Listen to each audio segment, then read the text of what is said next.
Bismillahirrahmanirrahim. Assalamu alaikum. Welcome to Newsroom. I'm your host, Khalid. But today is the beginning of a new week, Monday, the 14th of April, 2025. These are the stories that we will be highlighting during the course of the show. We'll begin, ladies and gentlemen, with the killing of 8 Pakistanis in Sistan, Iran, that happened on Saturday, and of course, Pakistan's war against terrorism. I'm joining the two because both of them are related. There is, of course, a certain faction that has accepted the blame of and being behind the killing of these 8 Pakistanis, but there's another group, as per the AFP, also that claims to have been behind it. Who is behind it or who is not? The fact is that terrorism is emanating within certain areas, even the border areas of Pakistan. This is not the first time this happened. It also happened just a year before as well, and there were a lot of tensions that ensued between Pakistan and Iran at the same time in 2024. Although those tensions were dissipated, but it seems as if there are certain powers, certain external powers, that do not want this region to prosper or to develop or to remain calm. This and more will be discussed in our first segment. Our second story, ladies and gentlemen, concerns another very important issue, and that is the US-Iran talks that have now concluded. The first round of talks, let's put it that way, they have concluded in Oman, and they are going to meet again on the 19th of this very month. Although not much details have emerged as far as what happened or what was discussed or what were the results of these discussions, but both the sides were very positive of the outcome, and this is a good omen for US-Iran relations and of course for the tensions in the region as well. How will this move forward with the Europeans also, if you remember, not being part of these talks? What happens to the Iran nuclear deal? What is the future of the JCPOA? And others will be discussed in our second segment. We will then be discussing Vaisakhi that is being observed across the world, including in Pakistan today. Our Prime Minister and President have given very important statements or statements that pertain to the Hindu community or that community that is currently also observing Baisakhi across the world, including in Pakistan. It's a colorful ceremony, of course, and you should at least witness it once in your lifetime. Finally, we'll be talking about the 38th Burke International Kite Festival that is underway now in northern France. This year's theme is on America, so you'll see a lot of kites on with the stripes and the stars as per the US flag is concerned. This is an annual ritual that is happening in France since the last couple of decades. So we'll be ending our show with this. Let's begin with our first segment that concerns the killing of 8 mechanics, let's put it that way, in Sistan, Balochistan in Iran, and of course there are two important results of that. I mean, two terrorist outfits or outfits that have said that they have killed these 8 people. These 8 people are Punjabi of origin. There are many questions that emanate of this, and there are also linkages that emanate between this and what has happened in Balochistan of late. We have been joined by 2 guests to discuss that in more detail. Let me introduce them to you one by one. In the studios, we've been joined by Agha Iqrar Haroon. He's a senior analyst. Agha Sahab, thank you very much to have joined us after a very long time. And online, we've been joined by Major General Zahid Mahmood Sahab, who's a defense analyst. Sir, thank you very much to have given us the time online. We'll begin with you, sir. General Sahab, these Pakistani workers that were killed by unidentified men, quote unquote, in Sistan, Balochistan, working in a workshop on Saturday, and they all belong to Bahawalpur city of southern Punjab. Why, in your point of view, were these mechanics targeted, and why only those from the Punjab region? Is there a particular message that is being given by those who are behind this incident? I'd like to understand. Bismillahirrahmanirrahim. Thank you very much, Omar, for the invite, and my regards to Iqrar Sahab. Look, Omar, this is a pattern which is being followed, and this is not a normal act of terrorism which has happened in Iran against the Pakistanis. And let me establish the context that we should not take this incident as an attack on Pakistan. In a big way, it is an attack on Iran as well, because this is considering the present environment in the region, especially the Middle Eastern region, and the talks which are going on between the United States of America and Iran. So another front is being opened. They have tried to open another front for Iran as well. So what I want to bring out is that this is not a normal incident. There is a complete strategy and huge, big strategic thought behind this incident happening at this moment, because the situation in Iran is also critical and situation in Pakistan is also critical. And then there is a nexus which you have already established and you have spoken about, that is the Balochistan aspect. That is very much there, targeting the Punjabi workers either in Balochistan or in Iran or wherever. That is also part of Balochistan, which is there in Iran. And this is a region which is bordering Afghanistan, Iran, and Pakistan, all three countries. So a strategic message has been given. This act is primarily, till the time we don't consider it as a war, as an act of terror against the peace in the region. So the dimensions of this incident are far greater than any incident happening inside Pakistan.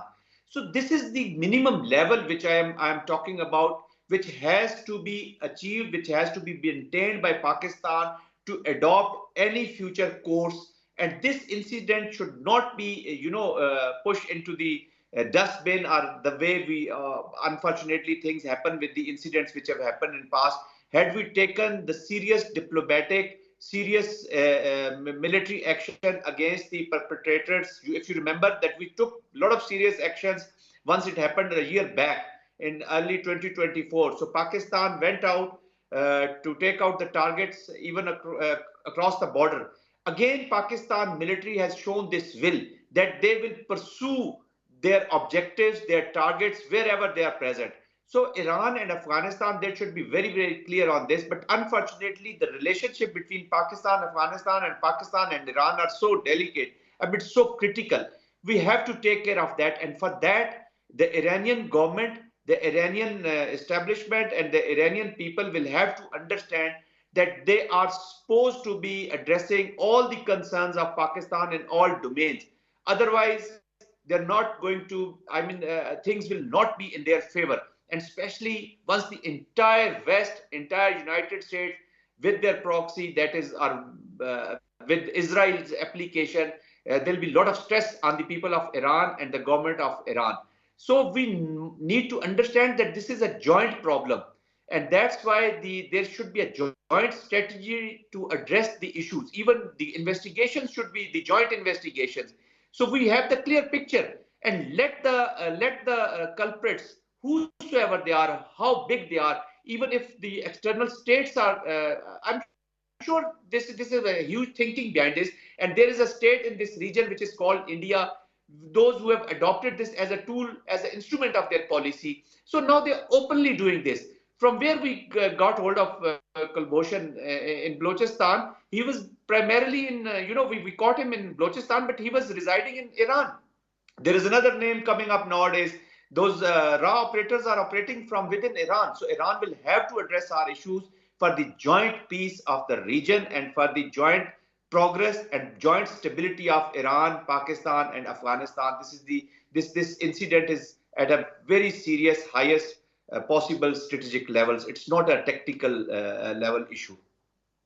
My next question is twofold, Agha, Iqrar, Haroon, and I'm going to ask you directly. First of all, those behind it. There are two outfits that have claimed to be behind it. First is the Balochistan National Army. It has issued a statement saying that it claims responsibility for the killing of these 8 Pakistanis. Then the AFP also reports that the militant group Jaish-ul-Adl has also claimed responsibility for this attack. My first part of the question is, why are these militant groups targeting Pakistanis or Punjabis in Iran? My second part of the question concerns the visit of the Iranian Foreign Minister Hossein Amir-Abdollahian way back in January 2024. He was the then Foreign Minister. Now there's a new Foreign Minister, Mr. Arakchi. He said there was no doubt that militants located in the border areas of Pakistan and Iran were led and supported by third countries. He was doing a joint press conference with our interim Foreign Minister Jalil Abbas Jilani. I'd like to, how important is this notion this time around as well? So these are the two questions that I'm putting to you. Thank you so much, Omar. Agreeing with General Saab, I will open my statement. We need to go a little in the past. The concept of the greater Balochistan had been always on the map of those who don't want a prosper, South Asia, particularly Pakistan. All right. So there was a character, Abdullah Malik Regi. All right. He had been working for this greater Balochistan, and he was caught while he was traveling in a plane from a Middle Eastern country to this one Central Asian country, and the airplane was you can say was hijacked or intercepted by the Iranian Air Force and landed, and he was caught and hanged. I link these all, this is not the one event in Iranian Balochistan. There had been a series of bomb blasts also. We should not forget, for the last at least 1 year, there had been some bomb blasts, there had been some even and the 9 Pakistani workers that were also killed last year in January. Exactly. And now I am coming to this particular point. You started your statement from why the Punjabi. Because Punjab is a basically somehow or other for these terrorists. Punjab is a symbol of sovereignty, or you can say strongness of the Pakistan. So they want to ensure that, look, you talked about Pakistan, we are killing you. This is the one factor. The other factor is the BLA could be basically, you know, these all terrorist groups are different brand names. They have different franchise. The handlers are sitting somewhere outside this region, and they manage things. One day they give you a name of Jaishul Adal, tomorrow they will give me a name of Jaishul blah blah blah. So these are the brand names actually. The targets are very clear. They again, and the intention has been the same in the last few years. Yes, they want to basically resurface the greater Balochistan concept. All right. By attacking the Iranian Balochistan, and they are already attacking Pakistani Balochistan. So someday or other, maybe in a month, they can announce that, okay, we have a joint collaboration for a independent, greater independent Balochistan, all right, comprising of the Iranian Balochistan and the Pakistan Balochistan. This is my understanding with this region. All right. All right. So this is what you are thinking. General Saab, I'm going to come to you and refer also to the incident that happened last year in January that resulted in the 9 Pakistani workers murder by unidentified attackers again in Sistan, Balochistan, and that was also something that was quite worrisome at that time. Then that was happening around a lot of tensions between Pakistan and Iran as well. My question again is twofold to you.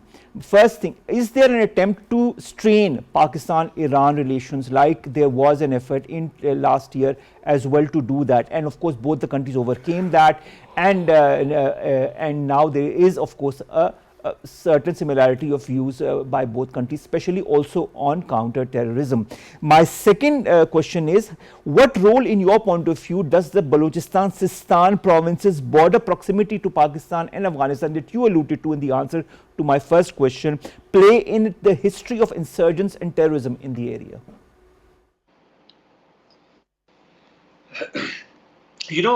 Umar, at this moment, there is a international application which is going on against Pakistan. And again, I would say that there is a red syndicate application against Pakistan. So this is not one element, one factor, one faction, one organization, or one country. So there is kind of a red syndicate.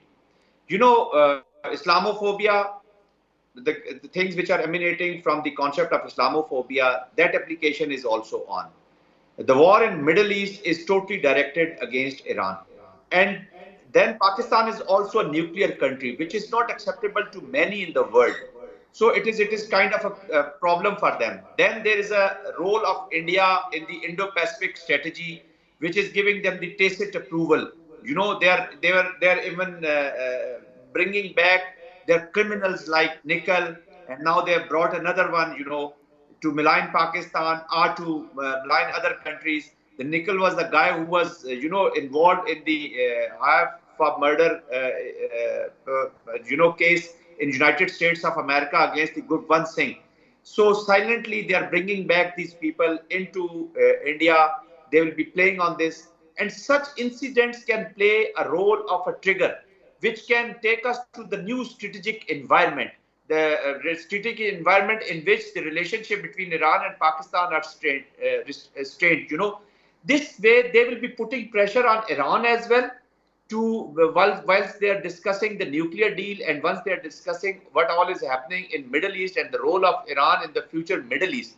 So this is kind of a pressure. This will bring a pressure onto Iran as well, and this is also bringing pressure onto Pakistan that, look, you have already strained relations, you have a disturbed border with Afghanistan. Now they want to have a disturbed border with Iran. We already have deployment on the eastern border with India. And then there is an internal front that has been opened against Pakistan. So this is kind of a four-front war for Pakistan. So this incident has the magnitude, huge magnitude in itself in all domains and aspects. So of course, if Iran is not going to address this concern of Pakistan, because this is one incident and it will keep happening, this proxy war has its own dynamics. This war will remain in the protracted environment where it will be a long drawn war. They will continue having such a situation where a lot of stress and pressure is kept on both the governments, and their aim is that Pakistan and Iran should capitulate on their policy. It is the policy capitulation objective that as far as Pakistan is concerned, that they should regress from the Kashmir objective, and then Pakistan should regress on their nuclear stance and the nuclear capabilities also. So this is a very, very serious incident. Now, as far as the region is concerned and the bordering area and Bloches and all that, they will always try to keep the friction. These proxies, we need to understand the war itself, especially the hybrid war and then the insurgency. So in insurgency, they are trying to create a buffer zone in these border belts where they can keep their clients like BLA, BRF, then the Tehreek-e-Taliban Pakistan, and then other clients which will be used against Iran. So this buffer zone will always remain in the gray areas. The hybrid war will remain in the gray area, so they can deny what all is happening. So this is the kind of region they want to create where they can intimidate, coerce Pakistan, they can intimidate and coerce Iran. So Pakistan and Iran has to understand that these areas will have to be managed properly, so no spaces are left for these elements to have their proxies here, and they have the freedom of action and they can intimidate and achieve their objectives. All right. Agha Iqrar, Haroon, Pakistan on Sunday gives an official statement through the Foreign Office. It seeks Iran's full cooperation to investigate this cowardly and inhumane killing of 8 Pakistanis. It also condemns it and also is now looking forward to the reaction from Iran. Our consulate in Tehran is also quite active in this direction, and of course consular access has also been asked to verify the identities of these 8 Pakistanis. Iranian authorities on their side are also investigating. The police is also quite robust as far as that is concerned. But when it comes to the investigation, how important is for this investigation to be concluded as swiftly as possible, and what should be the methodology in your point of view to ensure that the perpetrators are caught and punished? Omar, I believe there should be a joint investigation, because it will definitely help also to Pakistan and maybe help Iranian, because we can share our entire report with them. And if we do this joint investigation, that will be much better. All right. Final question to you, General Saab. General Saab, I'd like to give statements by our Prime Minister and the Iranian ambassador in Pakistan. Our Prime Minister urges the Iranian government to arrest the perpetrators immediately, to mete out a just punishment to them, and to bring forward the reasons for this cruel act. 3 important points. The Iranian ambassador to Pakistan, Mr. Muqaddam, says that terrorism is a chronic plight and a common threat throughout the region. And then he says combating this ominous phenomenon requires collective and joint efforts by all countries. I'm not giving all the statement, but just taking parts of these statements. What do you foresee, a collective counter-terrorism effort by both Pakistan and Iran, all involving other countries in the region as well? What should be now the strategy in order to prevent this from further escalating or further repeating itself?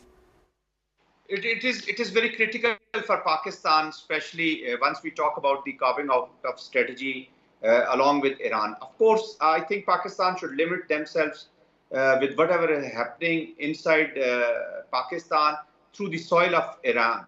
Because there are other things which are attached with the Middle Eastern war, which are very critical as far as Iranian relations with the international community are concerned. Look, Pakistan is always seeking solutions to address the problems which are really damaging, which are really threatening the sovereignty of Pakistan and whatever is happening on the border region. Unfortunately, in the past, again, I will come back to the point of, the case of Kulbhushan Yadav. So he was in Iran. There are a few more people who have been operating through the soils of Iran. So that makes the people of Pakistan little suspicious that they have always, they have kind of as if these actions in Pakistan or whatever these terrorist acts are happening in Pakistan, it has the tacit approval of the Iranian government, which is very dangerous. So I think the statements are very encouraging. But as far as Pakistan is concerned, it is not only the people who are connected with this incident. We need to identify and show the world and tell the world the thinking behind this and the real characters, especially the international characters. I'm talking about if India is involved, or for that matter, any big country which is involved, that should be brought out and that they should be shown to the people. Now we should make them vulnerable to the entire world. And look, these are those irresponsible states who have failed to, dominate the region, who have failed to implement their military policies, who have failed to achieve their political objectives through the conventional militaries. Now they are pursuing their objectives through the proxies. The proxies have become the lead elements. The hate speech, whatever is happening in India. Look at the use of the non-state actors, even at the soils in the United States of America, even in the Canada, in Australia, in UK. So these are the people who are, they're the lead instruments of their policy. Amit Shah, the Interior Minister of India, has been implicated by the court of United States of America that he was leading whatever was happening against the Gurprat Singh. He was knowing everything, and he was the mastermind behind it. So this is kind of a thinking, and so Pakistan and Iran has to, make these people vulnerable and tell the world that, look, these are the states who are involved, who are against the humanity, who are against the peace in the region. And America and the West and and even India, they should understand that unstable Afghanistan, unstable bordering areas of Iran and Pakistan is not going to bring stability to their countries also. From this place, once these proxies, once these franchises will be over with whatever they want to earn from this kind of a stuff, whatever is happening in Pakistan, they will start, thinking about the other objectives in the world. So again, the transnational terrorism, again, we will be at the position of 1999, although we are already there at the position of 1999 after 20 years of application, American application in Afghanistan, we couldn't achieve the peace. So the international community has to be realized that, look, this has to be tackled effectively, collectively for the regional and the international peace. And Iran will have to play their role, and Pakistan will have to implement their policy very, very craftily, not entangling ourselves in the matters and the wars of others. I think we should be restricting ourselves to the issues which are really concerning us. Thank you very much, Brigadier General Zahid Mahmood Saab, the defense analyst, to have joined us online to have discussed, of course, this incident that has gripped the region once again after 2024. Again, this is happening this year as well. And thank you very much for your input rather, General Saab, as far as this is concerned. We will be, of course, regarding your point of view and asking for your eminent point of views again in future shows as well. Let's come to our second story, ladies and gentlemen, and that concerns the US-Iran talks. Iran is again the subject of this topic as well. These talks were held on Saturday, and it seems as if the talks were more or less positive, because from both the sides, whether it be the Iranian side or the US side, there was talk of optimism at the end of the talks, and they are again going to meet on the 19th of this month, that is in a couple of days' time. Now, what has been very clearly stated by the Iranian side, that is by the foreign ministry spokesperson of Iran, that is that the negotiations will continue to be indirect, that Oman will remain as the mediator, and only the location of future negotiations are being discussed at this time. But the talks that will be happening will be focusing on the nuclear issue and the lifting of sanctions, and there will be no talk on any other issue apart from that. Now, this has been made clear from the Iranian side, although the US side will be pressurizing to talk about other programs of Iran, but in fact it seems as if Iran wants to only divert these talks towards one angle. Would that happen or not? That only time will tell. Nevertheless, this first round of talks seems to be quite positive and optimistic. We continue to be joined by Agha, Iqrar, Haroon Saab, senior analyst in the studios, and we will also be joined by Amir-Mohsen Hadian, who is an international affairs expert, who will be joining us from Tehran. But continuing with you, Agha, Iqrar, Haroon Saab, Iran and the US hold talks in Oman after decades. These talks are indirect. This is what Iran wanted. US did not want this to happen, but Iran said, and Iran had its way. These talks were indirect, but these happened, you know. This is something that we thought at one time would be impossible to happen. Both sides have agreed to continue to talk next week. This was what the Iranian foreign minister, Mr. Arakchi, said. He did not elaborate on either the venue or the dates. 2.5 hours of indirect talks. The heads of the Iranian and American delegations then speak for a few minutes in the presence of the Omani foreign minister, and they leave the talks. How does the involvement of US envoy Steve Witkoff, Iranian foreign minister, Mr. Arakchi, influence the tone of the discussions, and how do you view the outcome of these talks? First of all, this, of course, this is a breakthrough, as you already mentioned, after decades. They are talking, okay, indirectly, but they are talking. But if I remember what happened in the previous tenure of Mr. Trump, any talk can be suspended unilaterally. Any decision can be thrown away unilaterally. So I don't have very high hopes with these talks. All right. Why these talks are being taken place? At least they are happening. I mean, this is the fact that exactly. I feel is why they are being happening or taking place. I have a different viewpoint. All right. Basically, you know, the so-called axis of resistance of Iran is totally dismantled. No, Iran has only the Iran. This is time to negotiate with Iran and keep Iran engaged in negotiation. So when Iran is engaged in negotiation with, particularly with America, it will be cool down or low down its tone about or at least actions about what is going on in Gaza.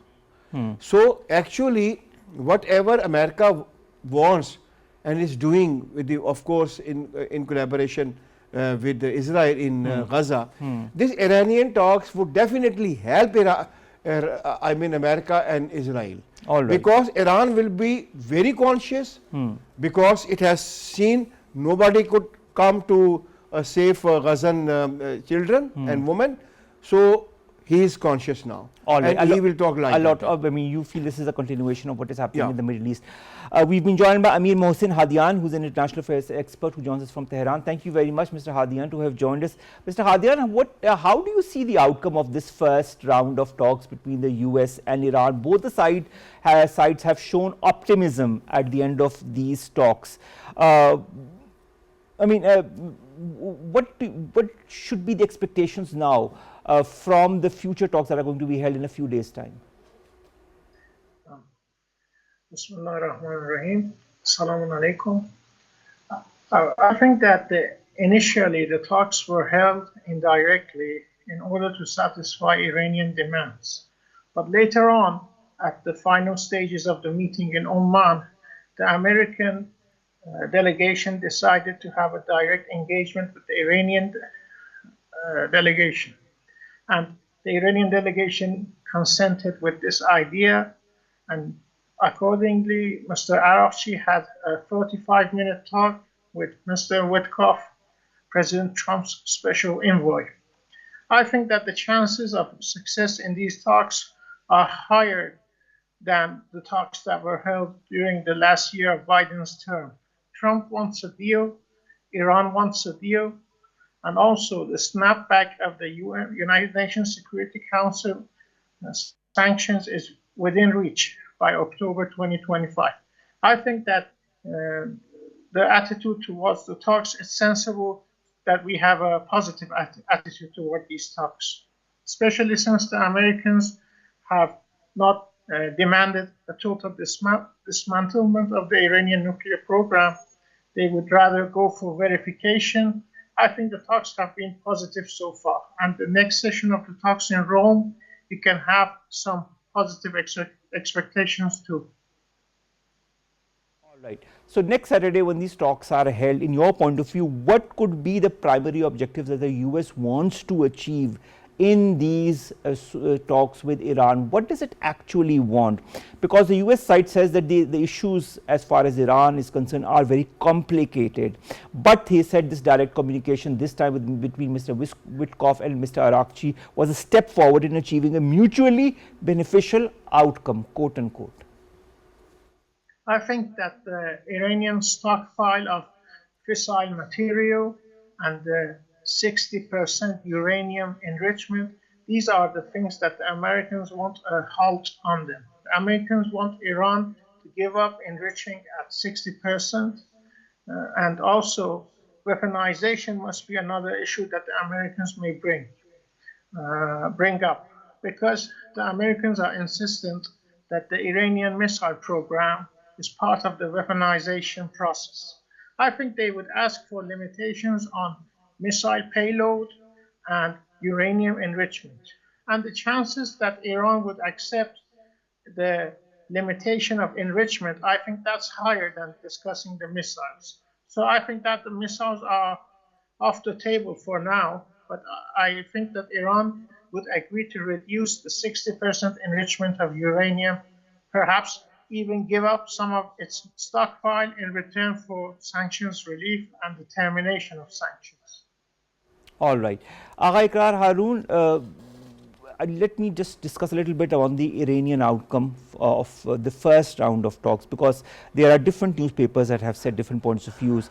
The Jayan Daily from Iran says that it praises the US for not seeking to expand the negotiations to non-nuclear issues. The government-sponsored newspaper Iran describes discussions as constructive and respectful.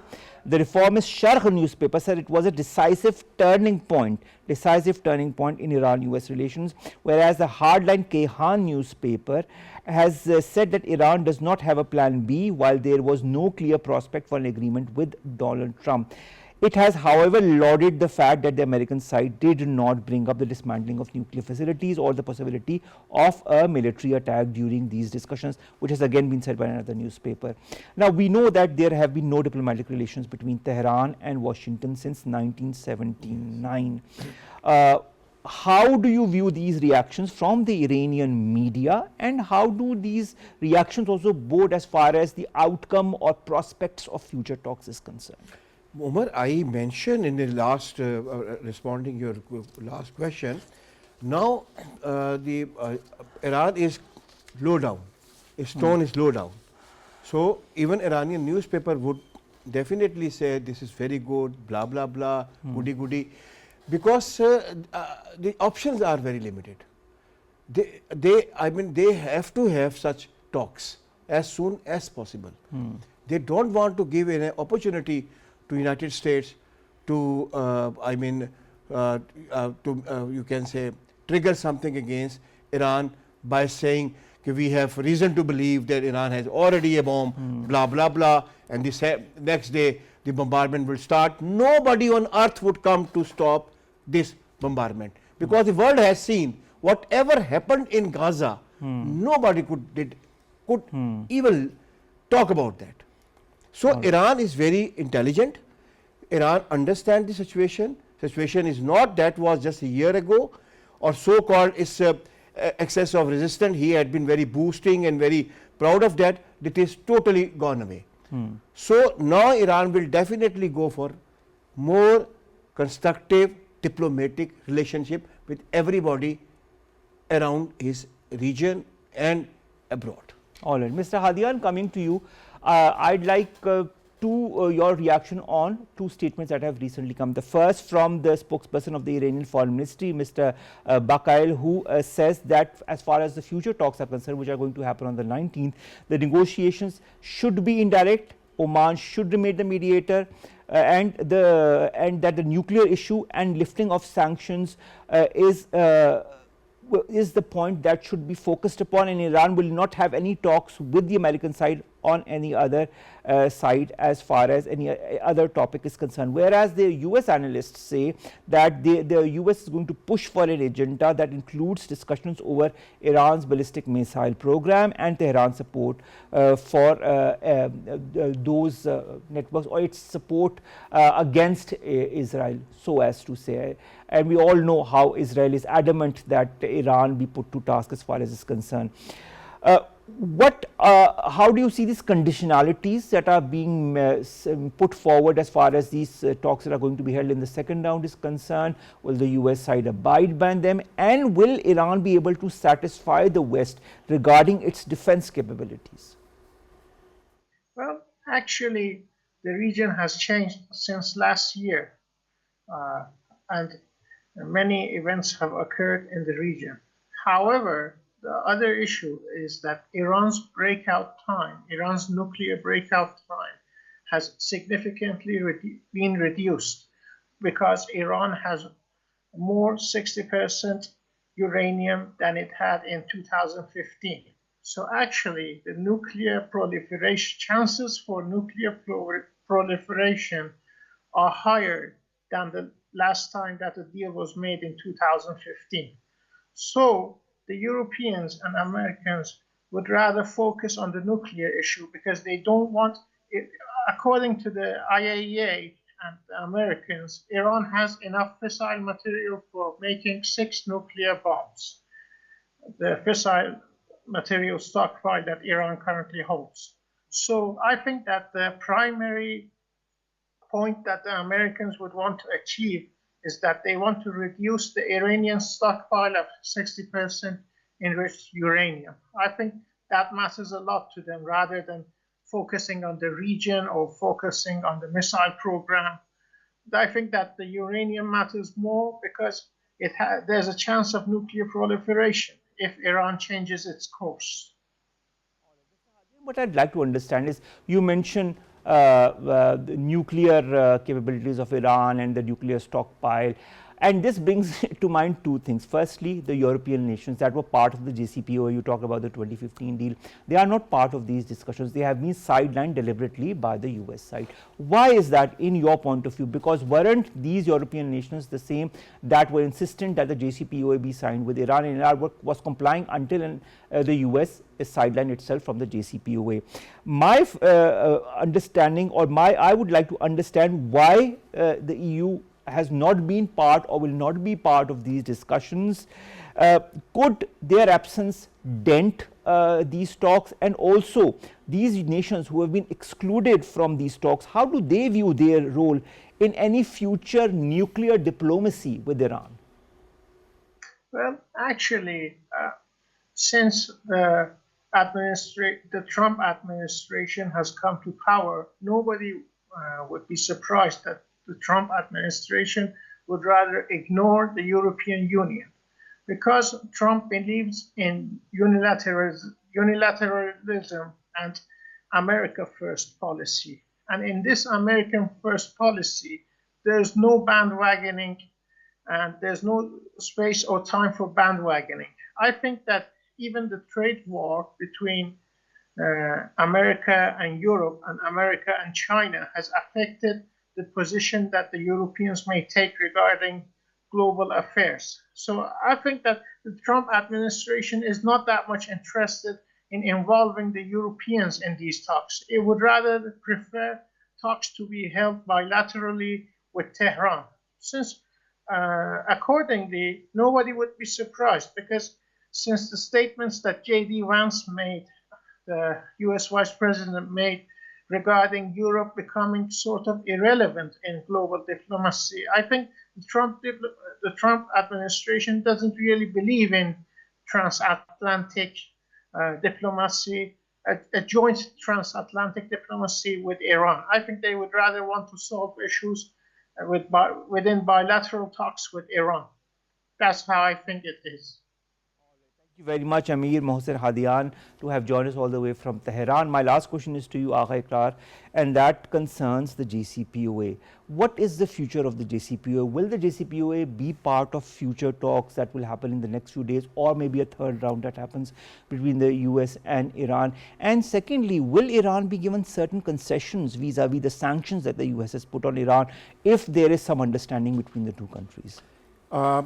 First of all, I second the viewpoint our friend has given. America doesn't want now anybody as a bandwagon. It will take the lead everywhere alone. Yes, there may be with the passage of time a stage where America would invite the Europeans to come and sit with him. And secondly, I don't understand one thing, which should I ask you a question. Iran had been a very firm position that it doesn't want nuclear bomb. This is against humanity and blah blah blah. This is a stated position of Iran for the last 20 years. Now, why there are a small, low profile discussions, okay, Iran can make it, Iran need it. This is another way. There are a lot of questions, Agha Iqrar, Haroon, as far as this Iran-US talks is concerned and the different modalities that are going to emerge, but we are a bit short of time, and that is why we'll have to cut our discussion short. Thank you very much, Agha Iqrar, Haroon, to have joined us throughout the show. We'll end with these two stories very quickly. Our President and our Prime Minister have felicitated the Sikh community on Vaisakhi.